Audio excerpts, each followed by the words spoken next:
Check. All right, folks.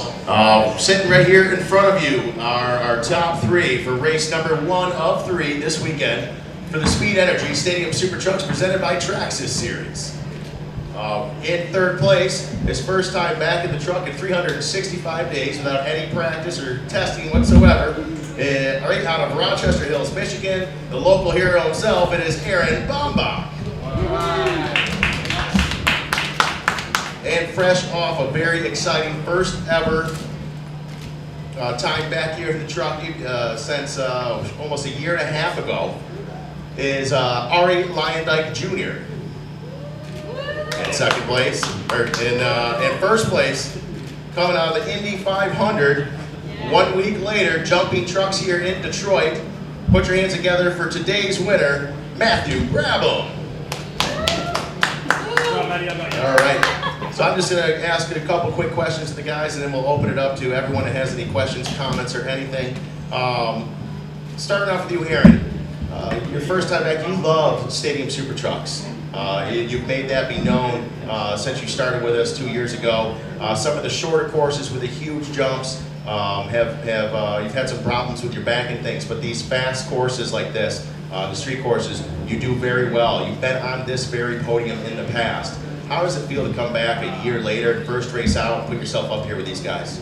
It feels great, Sean. Yeah, this track is definitely my hometown track, and it suits me really well. It's great to get to start near the front today, and a lot of friends and family out here, and some great sponsors with 3dimensional.com, Titan Wealth Advisors, and TI Automotive, and these are my partners that make it possible for me to be here. And getting up into the podium there, having a little battle with Paul Morris at the end there, and getting beat up by Keegan Kincaid. It was tough to stay in third, but really glad we were able to pull it off.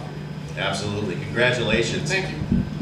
All right, you haven't spent much time in the truck. You were with us last year in Austin, Texas at X Games, where you also podiumed there. Basically, the last 2 times you've been in the truck, no practice, no anything, and you put yourself back up on the podium each time.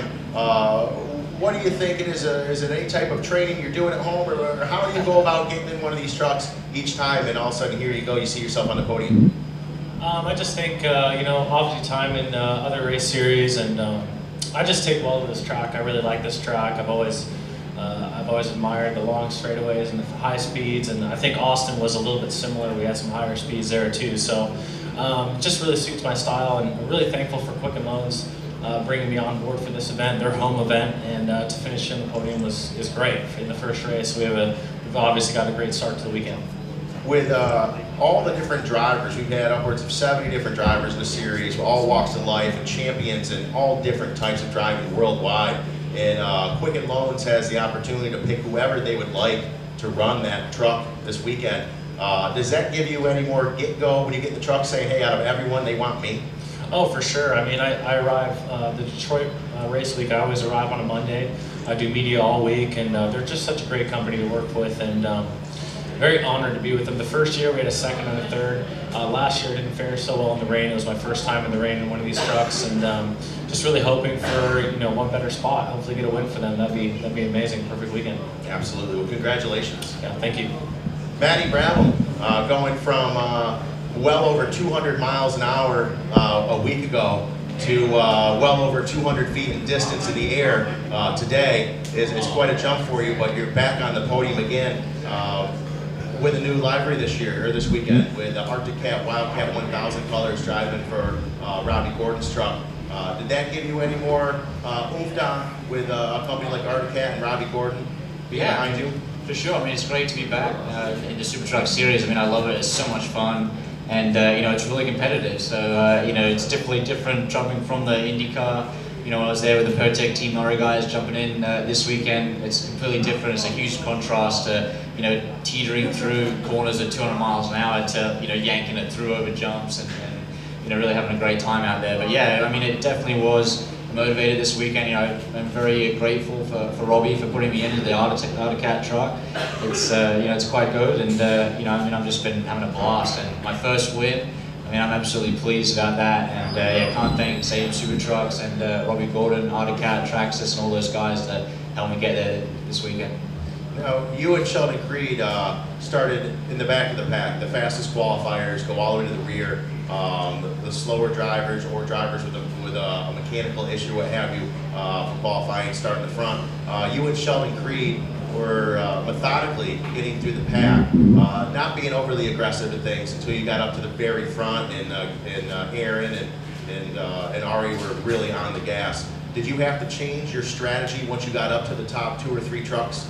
Yeah, I think, earlier on, Sheldon and I were just trying to kind of conserve things until the competition yellow, and but it was still competitive. I mean, we have to get the track position so that when you do get to that halfway point, you can dice the lead, and we were dicing it, and it was tough. It's not like you come through the field really easy. All the guys are really good. It's like Paul Morris, DJ Vizo. They're all there in the pack, and they fight for it. So I made up a couple of positions, and then lost a couple, and I was going back and forth. And then I think I just got a couple of lucky breaks right before right after the competition yellow, and we went 3 wide going down the back straight, and I managed to get Sheldon, and I think it was. I was watching that in my rear view going, I hope you guys brake. Yeah. Because it was all right behind me and I saw 3 trucks. So it was pretty intense. Yeah, so I think that was kind of the highlight and the thing that just kind of got me in front ahead. And then Ari was having a little bit of issues at the end there, so I managed to catch up and get the win. So, very excited. And I mean, it was a fun race, but I think we're kind of all a bit conserving our trucks and trying not to do too much damage. We've still got another couple of races to go. Actually, and from all the different names that have participated in SST, from Rusty Wallace and Travis Pastrana, and the list goes on, this weekend there's 12 trucks, 14 different drivers, and other than 2 drivers, 12 of the 14 have won races overalls for the weekend, and all but 1 competitor has had multiple podiums. So the field, the talent pool is deep this weekend. So for you 2 to run up 3 is very impressive. And do you want to touch anything? Let's hear a little bit about your IndyCar experience last weekend. I've been dying to hear about it. And coming from racing super trucks and things and doing our series pretty much full time, to hopping into that car with just 3 weeks of prep had to have been nerve-wracking. Yeah, it was a pretty cool experience. Like the 100th running of the Indy 500 is something really special, and I was just very honored to be a part of it as a rookie. And we had a great program with my team owner Brett Murray. Pertec came on board and sponsored our team, and it all went on from there. I had a great time. It was a lot of fun, and it's kind of one of those things where I got in and it went by so quick, and now it's all over. I want to jump back in so bad, and I kind of was joking with a couple of guys. I got post-race blues, so the super truck stuff has definitely helped me out with that. Now I got a big smile on my face again, but it was a great experience. Had a lot of fun, and just hoping that we can keep moving our program forward and get some more races. We had some good aspects with the military and first responder pit crew that we had on the team. We had Taya Kyle and the Chris Kyle Frog Foundation all a part of it, and we're raising money through merchandise for them. And we had a pretty cool run of the 500, so hoping for some more. Excellent. Well, we're looking forward to it as well. Thank you. Ari, do we expect to see you in a super truck after this weekend? Yeah, so the next race in Townsville, I'll be switching colors to Royal Purple. So I'm very excited about running in Australia. I've been trying to get over there, and huge fan base over there. So very excited for that event, and then hopefully more after September. Excellent. And my last thing, We'll definitely show Ari a good time over Yeah. in Australia. All right, don't worry about that. I don't know what you're talking about. And my last thing, Aaron, outside of racing SST and everything, you're in a new position professionally with a new local facility that's being built right now. What is that all about? Actually, it started first of the year with M1 Concourse in Pontiac, Michigan. It's a 90-acre development, 1.5-mile test track, car condominium complexes, retail, commercial. It's a really neat property, kind of car guy heaven is what it is. So I'll manage everything to do with the test track there. It's Excellent. a fun position. Well, we wish you luck with that. And folks, open it up. Does anyone have any questions for any of our 3 drivers here? Yes, sir. Yeah, Mike, from Free Press, well done guys, it was an exciting event always, it was an exciting race.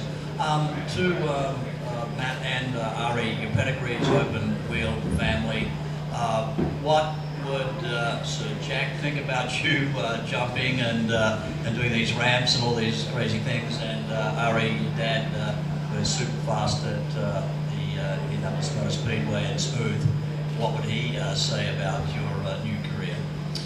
I mean, for me, my dad loves it. I mean, he loves watching the races. My mom's probably the biggest fan of the series, and you know, she's pretty much burnt out on all motorsports, so she always tunes in the live stream.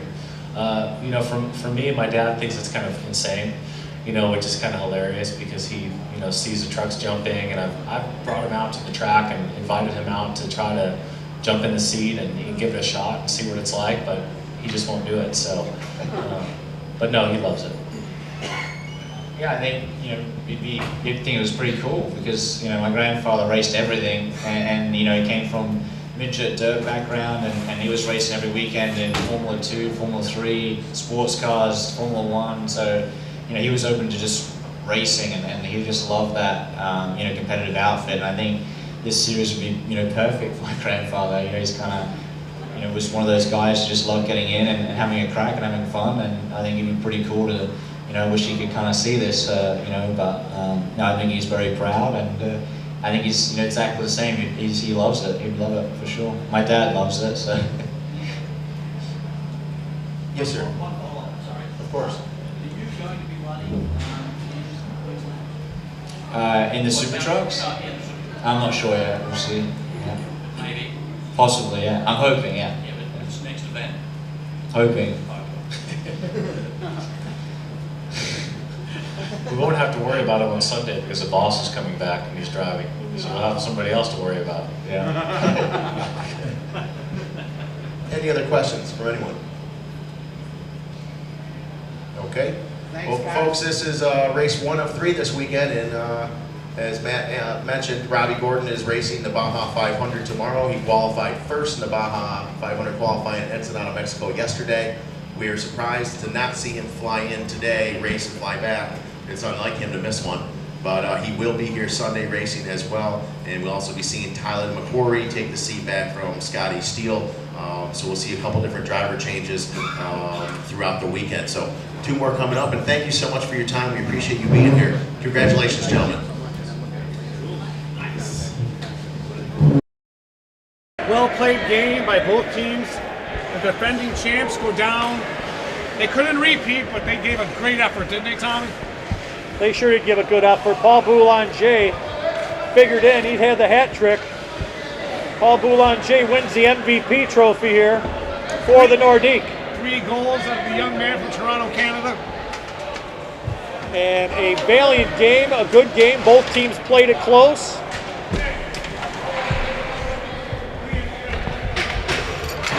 And you have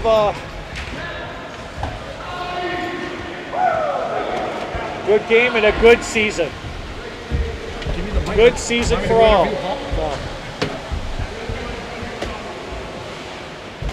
And they're going to be out here for the presentation of the Silver Beer League jug. It's in the house. They're waiting for it. They're waiting for it. The Silver Beer jug. Where's the beer jug? Where is the beer jug? Where's the Silver Beer jug? Bring out the jug. Go get it. Where's the captain? Go get the jug.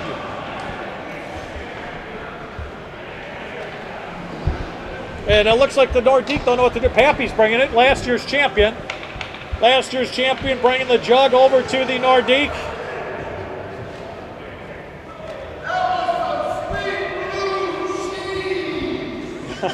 Give me the marble.